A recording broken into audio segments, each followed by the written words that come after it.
So, welcome to The HeadLock, the podcast where we talk about everything wrestling and all things related. I'm your host, Trashman Jones. And your boy, President. So, starting off with the episode of Raw, Seth Rollins wants to keep talking about how his faction's dominating, but really, what have they done? They haven't really made moves towards any, the bigger titles, or really any titles. Nah, they haven't done shit. They've just been showing off muscle, but no results. They're looking strong, but they're just squashing, regular people every day. What the hell's up with that? Yeah, it's not really a good storytelling from Triple H there. He's not really doing shit. Like I said, he's just kind of like showboating, but the fuck, you have nothing to show for it, Seth, so get out of here. Right. Got no gold. Let me get a Money in the Bank qualifier, though. It's starting off with a pretty hot match. Gable, Dragon Lee, and Penta with Vikingo at ringside. Pretty sweet. Big enough hype for Worlds Collide. Yeah, that's what they kept saying. It's just a cool little preview for next week, which is going to be sick. Fire-ass match. For me, this is definitely a match of the night for Monday. Yeah, for Monday, I give it that. It's pretty good. Yeah. Vikingo jumps up and kicks Cable in the face. Pretty good. Oh, he cuts him up pretty bad, too. He caught him real good. Oh. Penta clears the ring. I was going to say, Jable's busted up. He did cut him up. Penta clears the ring after that, though. Gets his spot to the Money in the Bank. It's going to be a fire-ass match. Can't wait for Money in the Bank. It's going to be looking pretty good. That suicide dive that Dragon Lee hit on Penta looked like a fucking missile. Deadass shot out the ring looked like he was going fucking 15, 20 miles an hour just straight. But it's good to see fucking Chad Gable bleed and get beat the fuck up. Good to see Penta hit that pile driver to pick up the win and get his spot. Hopefully my man picks up the Money in the Bank. Rooting for him. Yeah, it'd be cool to see Penta go for a title, but like we were just talking about before we started recording, the title pictures are all just kind of stagnant. It's weird. I don't know what's going on with them. Yeah, everybody's really stagnant. Nobody's really defending the titles. Like nobody's a every week defender. Like the last person that I saw doing that was Seth Rollins. Every week he would defend his shit. There was always a title opportunity every week. Like he was a workhorse, but ever since then, they haven't really been doing much. Yeah, strange. Then we get the little Judgment Day promo, which is honestly a little bit strange. Liv coming back and then kind of throwing shade around at Dom. Is Dom going to be the one on the outs, you think? I don't know what they were talking that Finn's eventually going to have to leave the Judgment Day, but I don't know. I don't know if it's going to be... I feel like if anything, it might be outs for Liv. I don't think Liv's going to end up being in the Judgment Day. I don't think it's going to be Dom. The only thing that makes me so upset, because it was so funny, because they were like, oh, don't worry, Dom. Because like you said, Liv comes back at a funny moment. Roxanne offered her nuggets. And right. She's like, hey, you look a little tense. Let me give you a back rub. And Liv walks in, and she's like, oh, it's not what it looks like, which is, I mean, Dom hasn't really been doing anything wrong. It's just kind of been bad timing shit. And she's like, oh, don't worry. She's like, Raquel's been keeping me informed while I've been gone. And it's so hilarious. So she's like, haha, like, I got you. She's like, Dom calls her a chismosa. It's fucking hilarious. Basically, she's like, stop being so fucking nosy. And then my boy who gets released, oh my God, Carlito comes in and says the funniest shit. He's like, you got to stop trying to eat her nuggets, man. Just gotta stop that. Just man. The fact that he gets released, man, is just so fucking sad. Yeah, him and R-Truth both confirmed to be released as of today. Sad. Unfortunate. I know you're listening. I don't know what they're going to be thinking. I thought R-Truth getting released might have just been a bit of a work, but with Carlito too, it's just kind of like Nah, it looks like they they cut the old farts off the roster. Just kind of seemed like they're probably like, oh, we're paying these guys too much.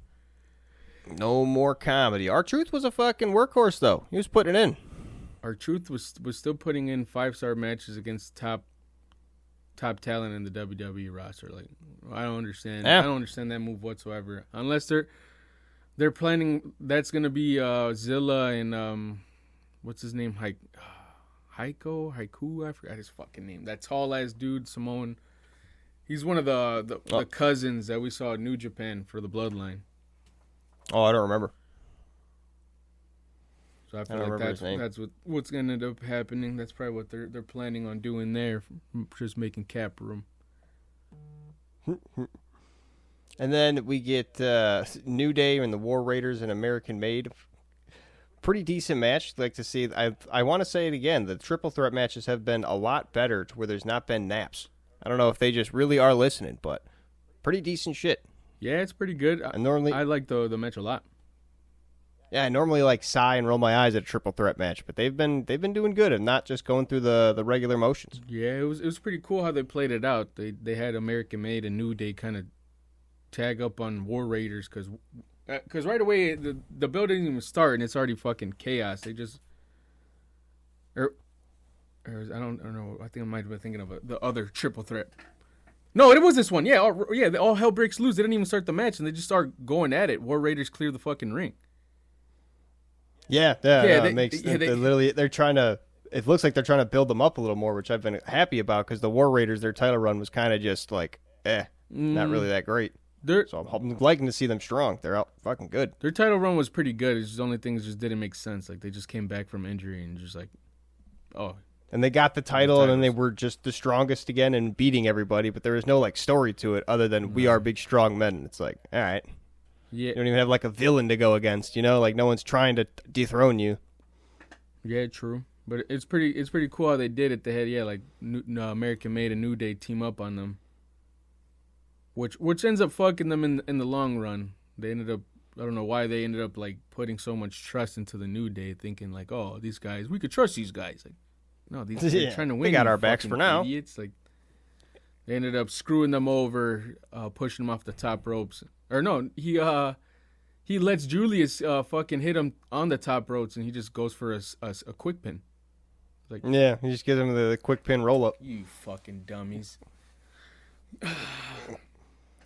That's just to show how the American Made's not that season in the main roster, especially in the tag division.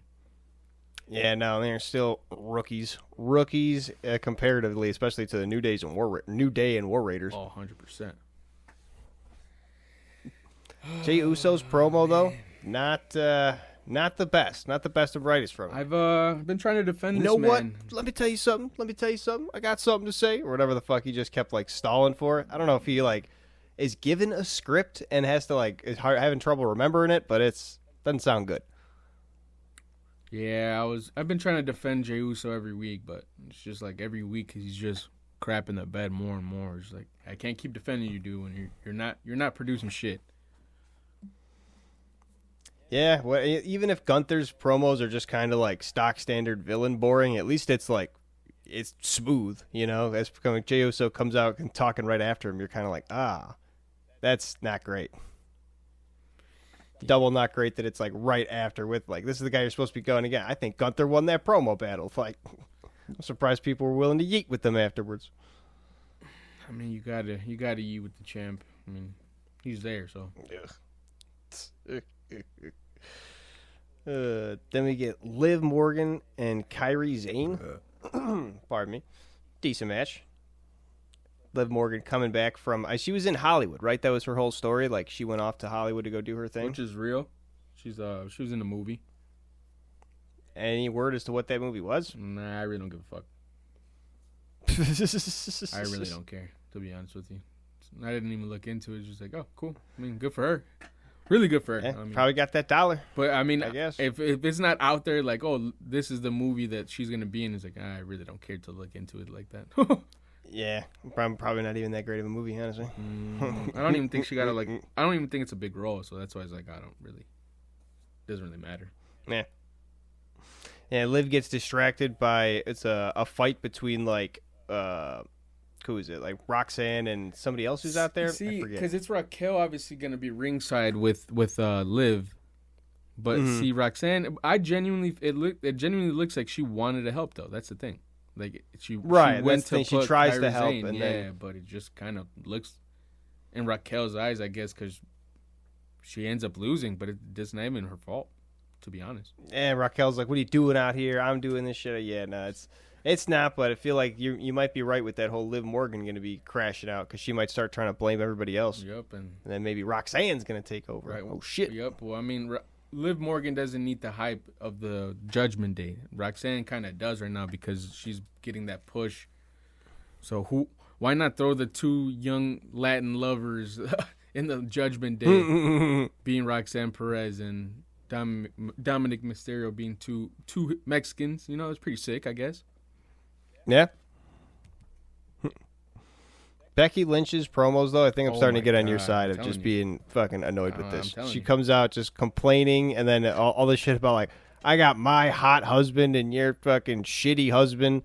Which doesn't make any sense. It doesn't. And then afterwards, when fucking Lyra claps back, Becky's like, "Oh, so now you're gonna go and make it personal, huh?" It's like, what the fuck are you talking about? The fuck you come out here saying?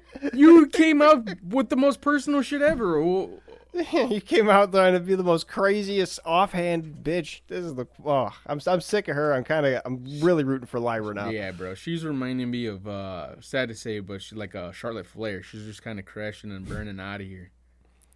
Yeah, I hope she actually puts on a match that's, like, worthwhile soon. So it's like, you know, she's not just complaining. That's all we see her as. Hope she actually gets to show her talent off a bit. We would definitely will. They're definitely gonna wrestle again soon. But what has she done? She had one match against her and she lost. So it's like, she hasn't done. That's pretty much it. She hasn't done shit else. So it's like. Well, they did win the tag titles for that 1 second and then lost. That was before that. Was the other thing. Yeah, that was before that, and they were champs for one day, so it doesn't even matter. Yeah, it's just becoming a very very stale storyline between Lyra Valkyria and Becky Lynch, and it kind of sucks for Lyra because she's the women's IC champ, and they're doing her kind of dirty. Yeah, she hasn't really done anything because of this. She's just been sitting there talking with Becky the whole time. Yeah. But to end Monday night, it's a freaking banger. Yeah, Sammy versus Finn versus Seth Rollins, great match. For the money front in the to back, bank, just fucking sheesh. Ugh. Especially they had those finisher spots towards the end. Those the haluva kick into the fucking moon stomp into the actual curb stomp.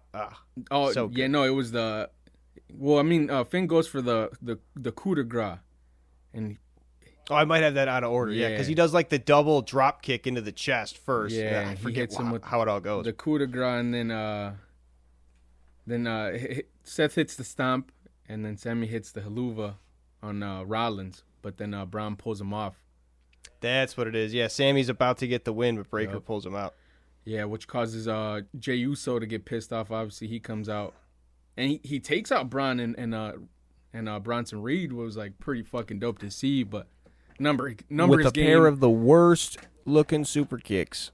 Yeah, I'm not letting them slide. See, the thing is though, is like those. The one that he hit on Logan Paul. I'm throwing that on Logan Paul. I don't care. I said still looks like shit. If Jey Uso did everything right and then Logan Paul still got fucked up with it, then all right, whatever. Doesn't look that good. But you know. It still doesn't look that good otherwise. It's bad. Every time they freeze frame those and want to show them out, it's just like, you're doing Shawn Michaels so dirty. He must be crying. He cringes every single time. A little bit more of his eye turns in when Jey Uso messes up. His eye turns in. But yeah, Dom tries to help Finn out with the chair. Slides it into him. See, and then they say, oh, it's kind of a bad throw from Dom. It's like, not really, though. I mean, all Finn had to do was crawl like 3 inches to the fucking center of the ring, and he could have got it. But he took his slow bastard. Took his sweet-ass time and says, like, all right, motherfucker, I'm going to stomp your ass then. Going to stomp your face right into it. And Seth Rollins gets his securement for the Money in the Bank. Which obviously is going to pretty sweet cause problems with the Judgment Day between Finn Balor, and the IC and champ. Dom, yeah. I wonder what it's going to be, if Liv Morgan's going to be the one to have to, like, choose. Ooh. But CM Punk's his music hits, then Breakker and Bronson just immediately start going to the ramp like, all right, about to come get him. Liv is going to be with Seth. You can't do that, though, because I'd fuck up Becky Lynch. Yeah, no. I don't think so. I mean, it doesn't have to be like a relationship. She could just join the faction. I don't see. True. That's not, could be. Yeah, that's not a thing. Not like they have to be like a fucking couple. But after the match, we get CM Punk. He pulls up and hits a hit and run. Yeah, he hits his GTS and run. Yeah, he shows up does a behind hit and Seth run. Rollins like, oh. Michael Cole calls a hit and run. I was dying laughing, bro. Yeah, how does he say? I don't really get it though. He hits and then runs back out into the crowd. Then he's just like, "Oh yeah, you want some? Come get some." It's like you literally are running away, like in the process of it. He's chatting shit while walking away, but it's like you were still running away, my dude. So can't really say nothing. Yeah. And then we get a wild ass promo from Naomi talking about how she just walked into Bianca's house like. Yeah, I was there. I was chilling. Grabbed your photo album. Oh, yeah, starting on SmackDown on Friday. Yeah, it was super weird. He's like, yeah, I went to go apologize. I went to your mom's house to see you. You guys didn't answer the door. So I just let myself in. Went through your photo album. You know, the one you had by your coffee table. It's like, what the fuck? It's super weird. It's like, yeah, he's like, I'm just going through our memories that you look so happy when we were champs. It's like, don't you ever do that weird-ass shit ever again. Not even... We were friends at one time, but do not do that shit again. It's not. But it kind of snaps Naomi. She's just like, all right, fine. I'm going to put you and your mom in a wheelchair. Like, she's like, what? Yeah, that's pretty fucked up. Why don't you ask Then Jade? Jade comes about to fucking get some of hers, and then I guess it was just a triple threat match announced right on the spot there. Oh, yeah, because Jade just straight mollywops her. And then they're just like, well, let's just make this a Money in the Bank triple threat. Naomi versus Jade versus Nia. Nia Jax, throw her in there too. Bianca's just not gonna be a part of this. She wants out. Which is kind of which I thought was actually a pretty fucking fire match. Yeah, it was pretty decent. They had the double annihilator spot was pretty cool. Yeah, when Naomi moves, but the double superplex power bomb that she hit on both the girls. Yeah, was that one too. Gross. I was like, there you go, Naomi. I was like, that's why I fucking defend you all the time, lady. It's pretty sweet. Fucking sick. The only bad part about it is the roll up right at the end. Nia Jax really could not like. I don't know if it was Nia or Naomi that just couldn't get into position for it. It took a while to be like, the quick roll up, and she's got it. Yeah, well, I feel like Nia was the one that kept trying to like wiggle her body up, and just Naomi just couldn't fucking get her leg push her fucking leg around, I guess. But then we go to another. Yeah, if Naomi wins it though, she gets her shot at women's Money in the Bank, which I'm pretty excited for. Really excited. We already talked about R-Truth getting released, but his match against JC Mateo looking good, even on his way out. The fuck's the point? Yeah, I don't know. He looked pretty good. He was doing the whole 5-knuckle shuffle, but he just couldn't hold Mateo up for the AA. That's what I'm saying. Hilarious. He looks promising every match, bro. He's always whooping their ass. He faces, like we said before we recorded, he faces the top baby faces, or like everybody, the villains. Like it don't even matter. Like either the heels. I mean, yeah. He puts on really good performances, bro. And for what? Just to get cut? I guess for nothing. That's to get released. So insane. I don't know. Maybe. I wonder. Maybe it could be he gets signed by TNA. He can make his return to TNA before he retires. That'd be pretty fucking sick. Yeah, I don't know. I don't know what they're going to do with it. I mean, I wonder if it's going to be something like, if it's just it's going to be a whole work where he's going to come back as like a whole different gimmick or some shit like that. That would be sick, bro. That's what I wanted to believe right away. But comes back as K-Swiss. Comes back as R-False. R-False. No way. That'd be fucking. I'd be so pissed. But yeah, they're about to whoop on R-Truth right after the match, though. Yeah, I was about to say we end up getting altercation. They end up fucking jumping his ass, JC Mateo and Solo. Getting the fuck out of her. But Jimmy comes out to save the day. He comes out with a chair. Yeah, and then Solo gets legit mad at JC for attacking Jim. Like, no, what are you talking about? He's supposed to be. I'm trying to woo him over. Yeah, he's like, we're gonna be friends one day, brother. He's like, I'm trying to get him back in the bloodline. Like, that's not how we do it. But I don't think Jimmy's ever gonna go for that shit. Solo's too much of a bitch. I don't know about all that, but you see his fucking dance he hit? He's fucking trying to be a little weaselly smarmy boy. He's not even gonna looking strong anymore. This shit's so funny. Well, I mean, I don't know if that's his decision, so he's just trying to be the comedic relief, which he does a funny ass job of. Yeah, it's not bad. I was supposed to say that. It's not He's bad. very fucking funny.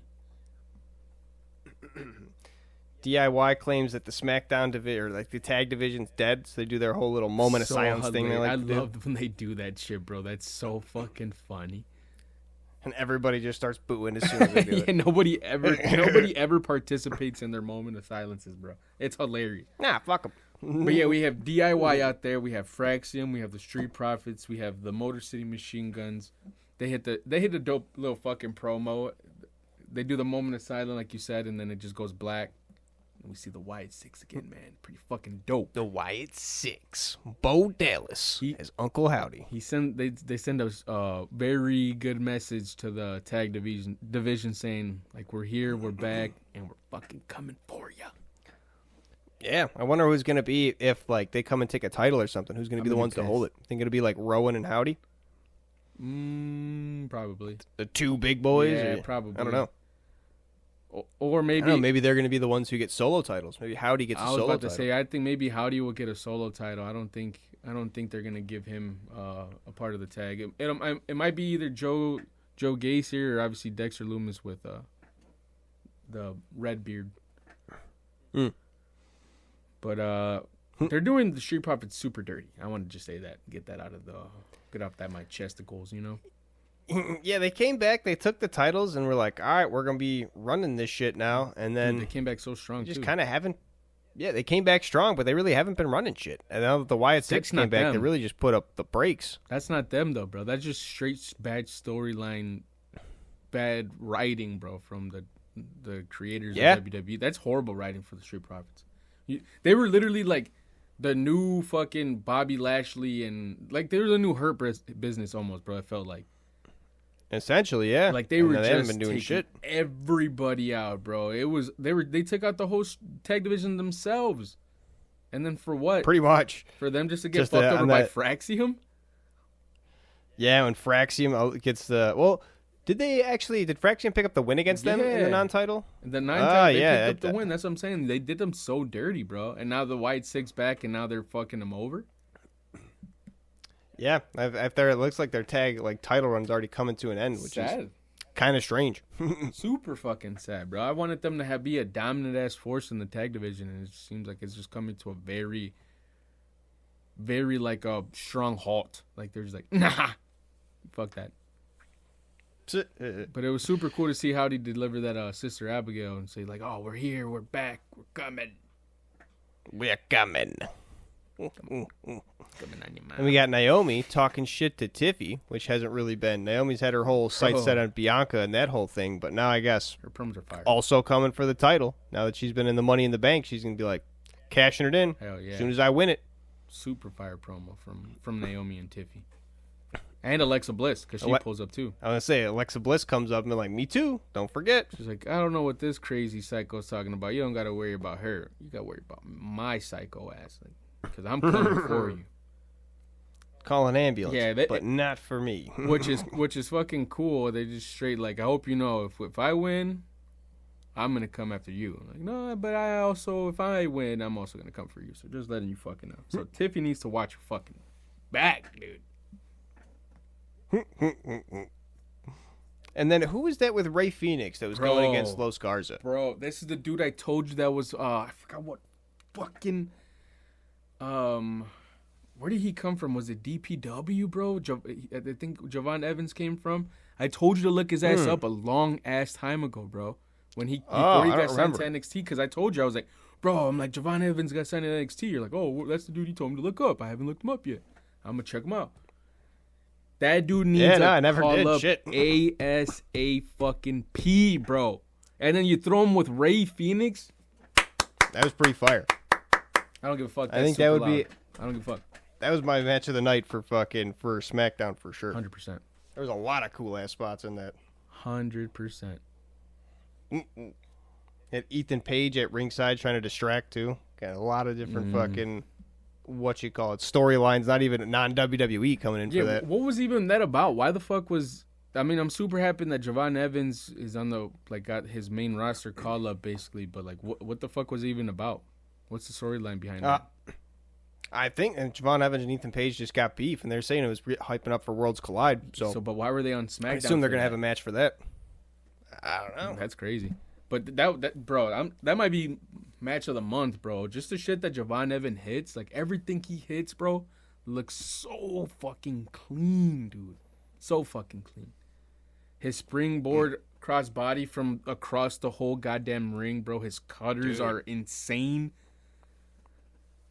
Yeah, he's that type of guy. I wonder if we're gonna see like a whole like subclass of wrestlers now who are like before they get to that main story status are like the ones who are worth or willing to take risk rather. Yep. You know, like those guys who are like willing to fly across the ring and maybe they'll fucking break a rib if they don't land it right, but fuck it, you know, they're not getting paid the millions yet and they want to. Mm-hmm. If WWE will have that whole feeder system, we could see a lot of fucking stars like that. See the thing though, hopefully. Go ahead. Oh, sorry, go ahead. No, you. I was just gonna say, hopefully we don't have a whole lot of like we have now, where it's a bunch of 50-somethings who are main, you know, roster guys just doing nothing with all the titles. True. Like if they do that with like Alberto Del Rio, bro, and like Nino Hamburguesa, bro, and if he ever gets a title, like I don't want them to do that with like the older. Well, Nino Hamburguesa is not that old actually, but like I just don't want them to do that, bro. Like don't fucking make it so still like how they have been, bro. Like do something fucking sick. Yeah.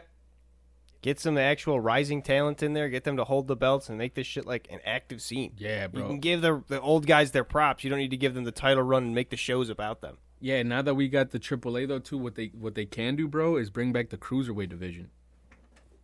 Yeah, that'd be sweet. Get an actual cruiserweight title. Hell yeah, it'd be mostly luchadors, but fuck it. But, I mean, that's for the luchadors. I mean, fuck it. Basically. Yeah, that'd be sweet. But yeah, I mean, we got to track there a little bit. Sorry, guys, but just the fact that they put up Javon Evans with Rey Fenix and then they put him against Los Garza, bro. Oh my God, bro. They just straight cooked. Whoever put that match together, give him a fucking raise, dude. Dead ass. Because fucking the power bomb that Angel did on Javon Evans catching him mid-air, bro, is just like, yeah. Are you fucking kidding me? And then the swanton bomb that Javon Evans hit from the top of the ring post. Like, what the fuck, bro? That match was just insane from bell to bell.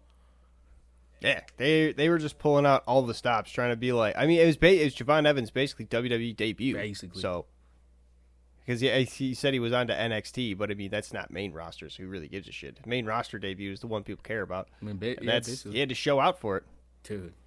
I'm so hyped to see that motherfucker in the main roster, bro. Get him a belt ASAP. He deserves it.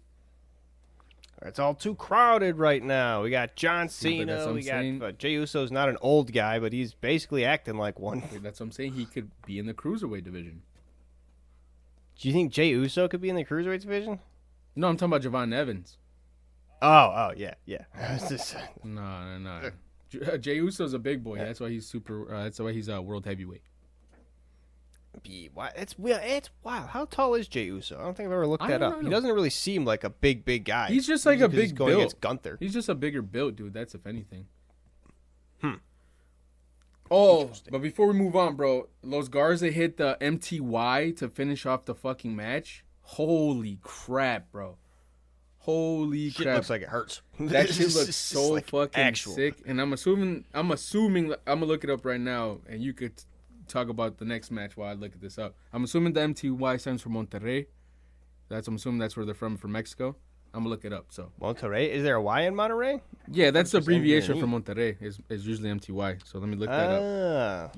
Like airport or some shit. Yeah, but the next match we got is Zelina Vega and Alba Fire with Chelsea trying to distract with that broken nose that she's already got. It's basically coming out as undashing Chelsea Green. It looks so bad, but it looks so good also at the same time. She takes the mask off her face and tries to use it to whack people. Then immediately it's just like, oh shit, my face. Yeah, like for real. 6 different times. Yeah, it's like a cartoon going on. It's so fucking hilarious. Yeah, I literally have it on my notes. I'll fucking screenshot it to prove it to you. I literally put they three stooged themselves basically. It's literally they did. Yeah, it's fucking hilarious. They did the whole shit of just like, oh no, don't run this way, don't hit me, like Chelsea Green holding both their hands up, causes Alba Fire to stop. Yeah, she swings at Zelina Vega and hits Piper Niven, and then she goes up on the apron, and then Alba Fire almost takes her out. And it's like, no, my nose, please. Yeah. And then, bam, code red, done for. I love the build on Vega, but the code red, like, it's cool that she does a tribute to her cousin, but they're doing it every week now, and it's just kind of being sad. Hopefully, when she tries to do the other homage shit, you see her. Was it like last Saturday night main event when she hit that 619? Shit looked like CPA 619. That was rough. She does a lot of homage, bro, to Eddie and Ray all the time. She says those were her favorite wrestlers growing up as a kid. That's cool. You don't get her time to fuck it up. I would be kind with her never doing the 619 again. Yeah. She lost the privilege. Fuck, you don't get to do that type of shit. It's kind of horrendous. I ain't gonna get. Then Damian Priest calling out Fatu, saying like, yo, I respect you. Respect what you've gone through. Crazy bastard, this guy calling out Jacob Fatu. You animal. I'm still going to beat your ass. Yeah, for real, bro. What an animal, though. But, yeah, I mean, he's speaking facts, though. He's talking about the crew that follows you. Scratch that. The crew that you follow, because you're just fucking following them around for some whatever reason. Like, he's straight telling, I don't know why you're following Solo. You're better than those motherfuckers. Like, you could do without them. Yeah. Yeah, he kind of throws his respect at him, but it's just like he also obviously calls him out because he's like, at the end of the day, I'm always el campeón. Wepa. I was like, you're corny as fuck. I'm sorry, Damian Priest, but that was kind of corny, my bad. But it's just cool the timing that Fatu is on with his business, bro. When like dude calls him out and he waits for my boy to start walking down the ramp just to meet him face to face, like. You want it? Right? You want like, it, what are you going to do now? All right, Mo. Like, I'm here. I'm not scared of you. Pretty good shit. I'm surprised they didn't break out anything, but Damian Priest, I guess, been learning with his shit with Drew McIntyre. Like, hey, maybe just don't fight a motherfucker around sight all the time. Yeah, that's why he has that fucking nice shiner. Yeah. And then we get Fatu versus Andrade versus Melo. Fire fucking match. Another great match. Fire ass match. Another great one. Cooking. Straight cooking. People have been talking it's just criminal the booking that Melo's been getting because, I mean, he puts on such good matches but just doesn't get shit for him ever. Yeah, he doesn't. It's super sad. Even like the finish of this match, he was like largely left out of. Unfortunate. Fatu has it won. Solo's just like, no, come on, man. Come on, do one more. One more moonsault. One more. Come on. Which was fucking hilarious, bro. Solo's just kind of like trying to boss him around and JC Mateo just kind of. It's like, yeah, you do. Come on, one more. Do it, Solo. You better do it. Jacob. Like, he tries to like force him to do it. It's like, what the fuck, JC? Like, that's what I'm saying, bro. It's gonna be Jacob Fatu with Zilla versus Solo and JC. Watch. Mark my fucking words. Pretty sweet. Jay comes out to fucking kick the both of them though. JC and Solo, pop, clear them out. Jimmy. Was it Jimmy that comes out? Oh, my bad. Jimmy comes out with the chair. I'm wrong on my notes. To get his lick back on JC for what he did to him. Makes sense. That makes more sense. I just have that. I have that note out of order. I literally have the Jay coming into super kick, but that's for fucking later. Yeah, that's for for the next one. Yeah. I just put that in out of order. Yeah, but Jimmy super kicks Mateo, and then Andrade takes advantage and ends up picking the win, pinning Melo to secure his spot in Money in the Bank. Pretty sick. Yeah, pretty sweet. Andrade going to be in it too, which we haven't really seen a lot from him, like action wise. So I wonder what he's going to be doing with Money in the Bank. They know they have to start throwing him in there, bro, because he's a huge part in AAA. Huge fucking part of AAA. He has history, bro. He comes from a long line of legends. His family comes from AAA. So yeah, they know they got to start throwing him out there more. Now that I did not know. Pretty sweet. Get your knowledge up, pimp. Then it ends off with the Cody Rhodes promo telling John Cena that he's not going to hesitate again, which I don't really understand what he means by hesitating. Like hesitating on taking the Rock's offer or not kicking his ass right then and there. I don't know. Not kicking his ass. What hesitation was he talking about? Probably because he had so much respect, bro. He probably didn't want to fight back. I don't know. I mean, he probably knew either way he would have fought back. He would have got his ass kicked regardless because The Rock and Travis Scott's weak ass was there. Yeah. But, I mean, either way, it was a fire promo. Yeah, he's coming out. It's basically like setting the stage again for another Cena versus Cody. Then Jay comes out to, I guess, show him some love, be with them. But before he could even get a word out, John Cena comes out to the both of them. Yep, calling both of them wannabes. Like, you're just a John Cena wannabe. All you do is copy my shit. You would be a John Cena wannabe, but you're too damn lazy. To fucking Jey Uso. And I was like, damn. Out of here. Damn. Be no John you wish Cena. Jey Uso wishes fucking Yeet was like, you can't see me. He wishes. I guess, yeah. But, I mean, the only thing I guess he's trying to say, like, oh, you're like me, is probably with the merch. Because he comes out with every fucking color and different. Every fucking city he comes out, it has the city on there. He's trying to be like the next, fan for the kids. You know, everybody coming out, doing his thing, singing his song. Like, they're trying to, he's got to be the next, like, face. Yep. And that's John Cena's like, you're just going to be a wannabe me. They're going to try to pump everything out of you. But yeah, because I mean, it'll be worth shit. If you think about it, he technically has his own belt too, adding the blue on the World Heavyweight title. So yeah, they're really trying. And Jey Uso, especially with the promo skills, been coming up. Really been falling flat a little bit. Sad to say. But then Logan Paul comes out and just kind of like... Already Jey Uso's been, like we saying, throwing some bad super kicks, but then he just goes straight into Jey Uso's fucking face. Like, how the fuck is he ever going to get a super kick off when you're literally not even a foot away from him? Jey Uso could take that step back like Shawn Michaels. No, bro, he was touching the ropes. How the fuck did he step back? He was literally at the ropes, bro. Yeah, I don't know. It says partially on Paul, but like I said about fucking Jey Uso, if he was doing everything correctly, like push Paul back, then maybe hit the super kick. There's ways he could have done it. He didn't have to fucking throw the kick out like he did. That is I'll never give Jey Uso. But I mean, it just there's a plan and they gotta stick to it. So it's like, yeah, that's the facts. Jay and Cody take out John and Jake, which I have a note is the whitest sentence I think I've ever said. You ever want to go to Jay and Cody's house? John and Jake are gonna come too. His mom's gonna make pizza rolls and mom's gonna make pizza rolls and meatloaf. Ma, the meatloaf. The meatloaf. Fuck. Jesus.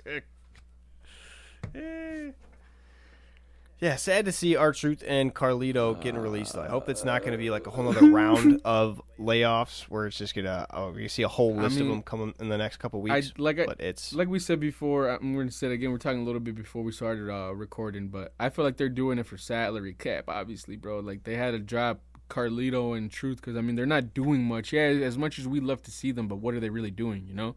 They're not doing shit. R-Truth is putting on the matches. Yeah, talking about? Bro, but he's not winning fucking title matches, so it doesn't even matter. It's like, I mean, I hate to say it. I don't want to say this, bro. I wish fucking R-Truth could retire in the WWE, but it's sad to say it's just not gonna happen. But I feel like that they're making room for Zilla and his cousin that's coming from New Japan. I forgot his name. Things like Haku. I forgot his name. It's that big ass tall Samoan dude that we saw with the New Japan tag champs. Super tall, curly hair. Yeah, I don't remember his name. It might have been Haku. But they're making cap for him and Zilla. I feel like those are the two big signings that's coming. But that must be negotiating a big salary for themselves. Probably, bro. Well, that is all we got for this episode of The Headlock. Thank you for tuning into it. If you enjoyed it, rate it 5 stars. Leave a comment on the video. We sure would appreciate it. Share it around with anybody that enjoys wrestling or would enjoy any of the type of shit that we talk. I've been your host, Trash Can Jones. And your boy, President. Peace out.